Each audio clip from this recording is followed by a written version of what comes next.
గత 5-6 రోజుల నుంచి తెలంగాణలో ముఖ్యంగా మీడియాలో ఒక ఇష్యూ మీద చాలా ఎక్కువ చర్చ జరుగుతుంది. ఏది జర్నలిజం, ఎవరు జర్నలిస్టులు? ఏది జర్నలిజం, ఎవరు జర్నలిస్టులు అనే దాని మీద ఏకంగా అసెంబ్లీలో కూడా చర్చ చేసిరు. అసెంబ్లీలో చర్చ తర్వాత బయట కూడా రకరకాల వేదికల మీద రౌండ్ టేబుల్ మీటింగ్లు కావచ్చు, ఇంకా అనేక వేదికలు కావచ్చు, ఏ ఇద్దరు జర్నలిస్టులు కలిసినా కూడా దీని మీద ఇవాళ చర్చ చేసుకుంటున్నటువంటి పరిస్థితి చూస్తున్నాం మనం. మొత్తం తెలంగాణలో ఇవాళ ఎవరు జర్నలిస్టులు, ఏది జర్నలిజం అనే దాని మీద చర్చ జరుగుతుంది. నిజంగా చర్చ జరగాల్సిన ఇష్యూ ఒక 10-15 ఏండ్ల కిందట కూడా చర్చ జరగాల్సింది దీని మీద. ఇప్పుడు కాదు కొత్తగా చర్చ జరుగుతుంది. 10-15 ఏండ్ల కిందట జరగాల్సిన చర్చను ఇప్పుడు చేస్తున్నారు. మామూలుగా జర్నలిజంలో ఎప్పుడైనా సరే ఒక మీడియా ఫస్ట్ ప్రింట్ మీడియా వచ్చింది. ప్రింట్ మీడియా అంటే పేపర్లలో పనిచేసే వాళ్ళని ప్రింట్ మీడియా జర్నలిస్టులు అంటారు. ప్రింట్లో పనిచేసే వాళ్ళు ఎవరైనా సరే. ప్రింట్ మీడియా తర్వాత ఎలక్ట్రానిక్ మీడియా వచ్చింది. అంటే న్యూస్ ఛానల్లో పనిచేసే వాళ్ళని ఎలక్ట్రానిక్ మీడియా జర్నలిస్టులు అంటారు. అందరూ జర్నలిస్టులే, కానీ ప్రింట్ మీడియా అని, ఎలక్ట్రానిక్ మీడియా అని. దాని తర్వాత ఇప్పుడు డిజిటల్ మీడియా వచ్చింది. ఇప్పుడు చెప్తున్నారు కదా చాలామంది యూట్యూబ్ అని, అది డిజిటల్ మీడియా. కొన్ని సంవత్సరాలకు ఒకసారి ఒక్కొక్క మీడియా, ఫస్ట్ ప్రింట్ మీడియా ఉండే, దాని తర్వాత ఎలక్ట్రానిక్ మీడియా వచ్చింది. ఇప్పుడు డిజిటల్ మీడియా దిక్కు చూస్తున్నారు అందరూ. ఎందుకంటే ప్రింట్ మీడియా ఉన్నప్పుడు ఎట్లుంటుండే అంటే ఇవాళ జరిగిన విషయాలన్నీ కూడా తెల్లారి పేపర్ వస్తే పేపర్లో చూసినప్పుడు జనాలకి తెలుస్తుండే. తర్వాత ఎలక్ట్రానిక్ మీడియా వచ్చిన తర్వాత కూడా ఎలక్ట్రానిక్ మీడియాలో ఏంటి అంటే ప్రింట్ మీడియా కంటే ముందే వార్తలు తెలుస్తుండే. ఎవరికైనా సరే టీవీలో చూడగానే వార్తలు వస్తుండే, దాంట్లో తెలుస్తుండే. ఇంకా కొంచెం ఫాస్ట్గా వార్తల్ని ఇచ్చే దాంట్లో వచ్చింది ఎలక్ట్రానిక్ మీడియా. దాని తర్వాత ఇప్పుడు డిజిటల్ యుగం, మనం చాలాసార్లు వింటూ ఉంటాం కదా ఈ పదాన్ని, డిజిటల్ యుగం అని, డిజిటల్ మీడియా అని. ఏంటి అంటే జస్ట్ సెకండ్స్లలో, ఒక్కొక్కసారి మినిట్స్లో మాట్లాడింది కావచ్చు, లేకపోతే జరుగుతున్న విషయం ఫోన్ ఓపెన్ చేయంగానే మనకి వచ్చేస్తుంది, ఇన్పుట్స్ వచ్చేస్తాయి అన్నట్టు. ఎక్కడ ఏం జరిగినా ఏం చేసినా ఒక గంట అరగంట టైం కూడా ఉండదు, కొన్ని నిమిషాలలోనే, ఒక్కొక్కసారి సెకండ్స్లలోనే వార్త మనకు అందుతుంది. అది డిజిటల్. అంత ఆన్లైన్ యుగం ఇప్పుడు నడుస్తుంది. మనం చాలాసార్లు మాట్లాడుకుంటాం కదా ఆన్లైన్, వాట్సాప్, యూట్యూబ్, ఇవన్నీ కూడా ఇప్పుడు చాలాసార్లు వాట్సాప్లోనే చాలా వార్తలు కూడా తెలుస్తాయి. ఆన్లైన్ అంతా డిజిటల్ యుగం వచ్చింది ఇప్పుడు. యూట్యూబ్ ఎక్కడికి పోయినా కూడా, ఏ ఊర్లో పోయినా, ఏ పల్లెటూర్లకు పోయినా కూడా, చిన్న పిల్లల దగ్గర నుంచి పెద్దోళ్ళ వరకు కూడా ఎందులో వార్తలు చూస్తారు మీరు అంటే పలానా యూట్యూబ్లో చూసినాం మేము ఈ వార్త, అది ఇది అని చెప్పుకునే పరిస్థితి ఇప్పుడు. నిజంగా ప్రింట్ ఎలక్ట్రానిక్ మీడియాకు ధీటుగా డిజిటల్ యుగం ఎదిగింది, యూట్యూబ్ వచ్చింది. సో ఇప్పుడు జరుగుతున్న చర్చ ఏంటి అంటే అసలు యూట్యూబ్స్లో పనిచేసే వాళ్ళని యూట్యూబర్లు జర్నలిస్టులే కాదు అనే చర్చని తెర మీదకి తీసుకొస్తున్నారు. ఎందుకు ఇప్పుడే ఈ చర్చని తెర మీదకి తీసుకొస్తున్నారు? ఒక 4-5 రోజుల నుంచి డిజిటల్ మీడియాకి సంబంధించిన జర్నలిస్ట్ రేవతి, ఇంకొక అమ్మాయి తన్వి యాదవ్, ఇద్దరు అరెస్ట్ అయ్యారు. ఒక వీడియోకి సంబంధించి రైతు తన బాధను చెప్పుకుంటున్న వీడియోలో, ఆ వీడియోకి సంబంధించి వాళ్ళని అరెస్ట్ చేసిరు. 5 రోజుల నుంచి వాళ్ళు చెంచల్గూడ జైల్లో ఉన్నారు. సరే, ఆ వీడియో గురించి కూడా మనం మాట్లాడుకుందాం. ఫస్ట్ జర్నలిస్టుల గురించి మాట్లాడుకుందాం. సీఎం నిండు సభలో మాట్లాడుకుంటూ అసలు జర్నలిస్టులు ఎవరు, జర్నలిస్టు సంఘాలు చెప్పండి, మీరే ఒక పేర్లు ఇవ్వండి వీళ్ళని జర్నలిస్టులుగా గుర్తించినట్లు, చాలామంది వేరే వాళ్ళు జర్నలిస్టు ముసుగు వేసుకుంటారు అని మాట్లాడారు. అసలు జర్నలిస్టు సంఘాలలో లేని జర్నలిస్టులు కూడా ఉంటారు, తెలుసా ఇది మీకు? జర్నలిస్టు సంఘాలలో ఉంటేనే జర్నలిస్టులు అయినట్టు కాదు.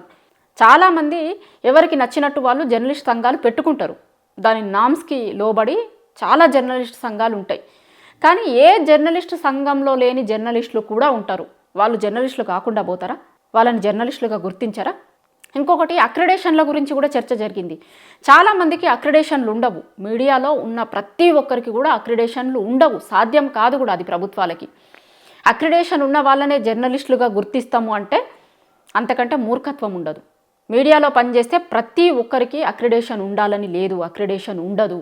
సో ఎట్లా గుర్తిస్తారు మీరు జర్నలిస్టులను? ఏ నామ్స్ ప్రకారం జర్నలిస్టులు అని గుర్తిస్తారు? సరే, ఇండిపెండెంట్ జర్నలిస్టుల మీద కూడా చాలా చర్చ జరుగుతుంది.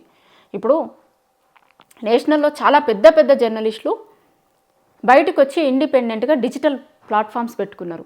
బర్కాదత్ కావచ్చు, రావిష్ కుమార్ కావచ్చు, ప్రణయ్ రాయ్ కావచ్చు, వీళ్ళంతా చాలా టాల్ పర్సనాలిటీస్ నేషనల్ మీడియాలో ఎంతో సాధించిన వాళ్ళు. బర్కాదత్ లాంటి ఆమె అయితే కార్గిల్ యుద్ధాన్ని రిపోర్టింగ్ చేసిన లేడీ, మహిళా జర్నలిస్ట్. దీని మీద కూడా మనం మాట్లాడుకోవాలి. మహిళా జర్నలిస్ట్ అని ఎందుకు చెప్తున్నా అనే దాని మీద కూడా మాట్లాడుకోవాలి. అది కూడా చెప్తాను నేను మీకు. చాలామంది మహిళా జర్నలిస్టులకు ఆమె ఒక రోల్ మోడల్ లాగా బర్కాదత్.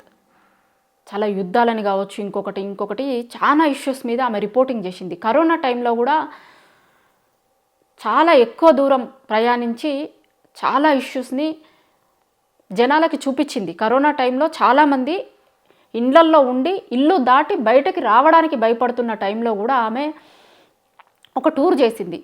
కరోనా టైంలో అక్కడ జనం ఎదుర్కొంటున్న ఇష్యూస్ ఏంది, కరోనా టైంలో, లాక్డౌన్ టైంలో, లేదు హాస్పిటల్స్కి వైపుకో వాళ్ళ నర్సులు ఎదుర్కొంటుందో లేకపోతే మిగతా వాళ్ళు ఎదుర్కొంటుందో చాలా సమస్యలను కళ్ళకు గట్టినట్టు ఆమె డిజిటల్ వేదికగా సమాజానికి చూపించింది. ఇందాక నేను మీకు మహిళా జర్నలిస్ట్ గురించి చెప్పిన కదా. మహిళా జర్నలిస్ట్ అని ఎందుకు అంటున్నా అంటే, మన తెలుగులో ఇక్కడ ఎస్పెషల్లీ తెలంగాణలో ఇట్లాంటి పరిస్థితి ఎదురవుతుంది. మహిళా జర్నలిస్టులు నిజంగా జర్నలిస్టులు అనేటప్పుడు, నేను కూడా జర్నలిజం నుంచి వచ్చిన, జర్నలిజం స్కూల్లో చదువుకున్నా. మాకు ఫస్ట్ క్లాస్ చెప్పేటప్పుడు జర్నలిస్ట్ అనే పదాన్నే చెప్తారు. మహిళా జర్నలిస్టు, పురుష జర్నలిస్ట్ అని ఉండరు. ఎవరైనా సరే జర్నలిస్టే. మహిళా జర్నలిస్ట్, పురుష జర్నలిస్ట్ అనేది ఉండదు, ఎక్కడా ఉండదు. జర్నలిస్ట్ అనే రాసుకుంటారు వాళ్ళ డిజిగ్నేషన్లో, కానీ మేల్ జర్నలిస్ట్, ఫీమేల్ జర్నలిస్ట్ అని పెట్టారు ఎక్కడ. కానీ ఇవాళ దాని మీద కూడా చర్చ జరుగుతుంది. మహిళా జర్నలిస్టులు ఇట్లా చేసిర్రు, మహిళా జర్నలిస్టులు ఇట్లా చేస్తుర్రు. ఎందుకు మహిళలంటే అంత భయమా, లేకపోతే మహిళలు నిజాన్ని చెప్తున్నారు అనా? ఎందుకు మహిళ అనేదాన్ని, మహిళ అనే పదాన్ని ప్రత్యేకంగా ప్రస్తావిస్తున్నారు? మహిళా జర్నలిస్టులు అనేదాన్ని చెప్తున్నారు. జర్నలిజంలో మహిళలు పురుషులు అనేది ఉండరు. ఎవరైనా సరే ఎక్కడికైనా సరే పోయి రిపోర్టింగ్ చేస్తారు. మహిళలు ఇక్కడికే రిపోర్టింగ్ చెయ్యాలి, ఇంకొక దగ్గరికి పోయి రిపోర్టింగ్ చెయ్యొద్దు అనేది ఎక్కడ ఉండదు. మీడియాలోకి వచ్చిన తర్వాత మహిళ అయినా పురుషుడైనా సరే ఎక్కడికైనా పోయి దేన్నైనా సరే రిపోర్టింగ్ చేస్తారు. జెండర్ బేసిస్తో ఎక్కడ రిపోర్టింగ్లో అవకాశాలు ఇవ్వరు, లేకపోతే ఉండదు. అది అట్లనే చెయ్యాలని కూడా కోరుకుంటారు. ఇప్పుడు నేను మహిళని కాబట్టి నేను పలానా చోటుకు పోయి రిపోర్టింగ్ చెయ్యా, ఇంకొక దగ్గరే ఉండి రిపోర్టింగ్ చేస్తా అని అన్నారు ఎవరు. కానీ ఇప్పుడు ఆ చర్చను కూడా తీసుకొస్తారు మహిళా జర్నలిస్టులు అని. నిజంగా దారుణం. అంటే జర్నలిజంలో ఇట్లాంటి పదాలు లేవు, కానీ దాన్ని కూడా తీసుకొచ్చి ఒక విడదీసేటువంటి ప్రయత్నం కూడా చేస్తున్నారు. ఇప్పుడు చాలామంది నేషనల్లో వివిధ మీడియా సంస్థల నుంచి బయటకు వచ్చి ఇండిపెండెంట్ జర్నలిస్టులుగా ఉన్నారు. ఇండిపెండెంట్ జర్నలిస్టులుగా సమాజానికి చూపిస్తున్నారు చాలా ఇష్యూస్ని. అంతెందుకు, ఇప్పుడు ఇదే రేవంత్ రెడ్డి నిండు సభలో డిజిటల్ మీడియా మీద ఇంకొక దాని మీద మాట్లాడినాడు కదా. వాళ్ళ అధినేత రాహుల్ గాంధీ భారత్ జోడో యాత్రలో భాగంగా మెయిన్ స్ట్రీమ్ మీడియా జర్నలిస్టులతో కాకుండా డిజిటల్ మీడియా జర్నలిస్టులను పిలిచి వాళ్ళతో మాట్లాడి వాళ్ళతో ఒక మీటింగ్ కూడా చేసిండు. బీజేపీ అంటే సెంట్రల్లో ఉన్న బీజేపీ డిజిటల్లో ఉన్నటువంటి వాళ్ళని తొక్కాలని చూస్తుంది, వాళ్ళని ఇబ్బందులకు గురి చేయాలని చూస్తుంది, నిజానికి వీళ్ళే నిజాలను నిర్భయంగా చెప్తున్నారు అనే దాన్ని కూడా చాలామంది యూట్యూబర్లతో ఒక మీటింగ్ చేసిండు రాహుల్ గాంధీ. రాహుల్ గాంధీ ఆలోచన విధానం ఒకలాగుంటే రేవంత్ రెడ్డి ఆలోచన విధానం ఒకలాగుంది. ఒక్క తాను ముక్కలే కదా మీరిద్దరు, అంటే ఒకే పార్టీకి సంబంధించిన వాళ్ళు కదా. అదే హైకమాండ్ రాహుల్ గాంధీ జర్నలిస్టుల పట్ల ఒకలాగా, మీరు జర్నలిస్టుల పట్ల ఇంకొకలాగా ఎందుకు ప్రవర్తిస్తున్నారు? ఇప్పుడు బీఆర్ఎస్ అధికారంలో ఉన్నప్పుడు ఒక యూట్యూబర్ బీఆర్ఎస్కి వ్యతిరేకంగానో లేకపోతే ఇంకొకటో మాట్లాడిన వాళ్ళకి పదవులు ఇచ్చింది మీ గవర్నమెంటే కదా, మీరే కదా. నేను వాళ్ళ పేర్లు తీసుకోదలుచుకోలేదు. ఇప్పుడు మాత్రం యూట్యూబర్లు లేకపోతే డిజిటల్లో చేసేటువంటి వాళ్ళు అంటే అసలు వాళ్ళని జర్నలిస్టులే కాదు, యూట్యూబర్స్, వాళ్ళని తగ్గించి చూపించే ప్రయత్నం. జర్నలిస్టులు కాదు, అసలు వీళ్ళు జర్నలిస్టులే కాదు అని ముద్రేసే ప్రయత్నం ఎందుకు జరుగుతుంది? క్రిమినల్స్ అనే పదాలని కూడా ఎందుకు వాడుతున్నారు?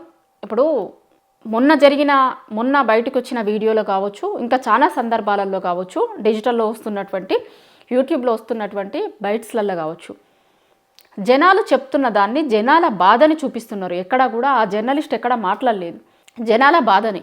ఇప్పుడు హైడ్రా విషయంలో ఇండ్లు కూల్చి వేసినప్పుడు ఆ ఇంట్లో తరతరాలుగా వాడు జీవితకాలం కట్టుకునే ఒక ఇల్లుని కూలగొడితే బాధలో ఆ ఇంట్లో ఉన్న వాళ్ళు మాట్లాడిన మాటలను మీడియా చూపించింది. మూసీ విషయంలో కూడా అంతే. మూసీ ప్రక్షాళనలో భాగంగా ఇండ్లను కూల్చేసినప్పుడు, ఇండ్లకు మార్కింగ్ చేసినప్పుడు వాళ్ళు బయటకు వచ్చి మాట్లాడిరు. ఎందుకంటే వాళ్ళ జీవితకాలం కష్టపడి కట్టుకున్న ఇల్లు అది. దాన్ని కూల్చేసినప్పుడు ఇంకా మేము ఎక్కడికి పోవాలి, మాకు దిక్కేంది అని చాలామంది మాట్లాడిరు, వాళ్ళ బాధను చెప్పుకున్నారు. అట్లనే చాలా ఇప్పుడు రైతుల ఇష్యూస్ కావచ్చు, రైతులు కూడా చాలామంది రైతుల దగ్గరికి పోయినప్పుడు వాళ్ళకు ఇస్తాము అని చెప్పి మోసం చేసిన వాటిని ఖచ్చితంగా వాళ్ళ కడుపు మండి రైతులు అడిగిరు. రుణమాఫీ కావచ్చు, అది రైతు భరోసా కావచ్చు, లేకపోతే వడ్లకు 500 బోనస్ కావచ్చు, యూరియాకి సంబంధించిన ఇష్యూలు కావచ్చు, ఎరువులకు సంబంధించిన ఇష్యూ కావచ్చు, ఇంకా రైతులకు ఇచ్చిన చాలా ఇష్యూస్ మీద ఇవ్వకపోయేసరికి రైతులందరూ ప్రశ్నిస్తున్నారు చాలా దగ్గరలకు పోయినప్పుడు. సరే, ఇవాళ ఇంకొక చర్చ కూడా ఏం జరుగుతుంది అంటే, అట్లా మాట్లాడినప్పుడు ఎందుకు బీపులు లేకుండా వేస్తున్నారు, అట్లనే వేసిర్రు అనే చర్చ కూడా జరుగుతుంది. నిజంగా దీని మీద చర్చ చేస్తే కనుక చాలామంది పొలిటీషియన్లు కూడా మీడియాలో చూపించని భాషని మాట్లాడుతున్నారు కదా. రాజకీయ నాయకులు మాట్లాడినప్పుడు కూడా బీపులేసే వెయ్యాలా?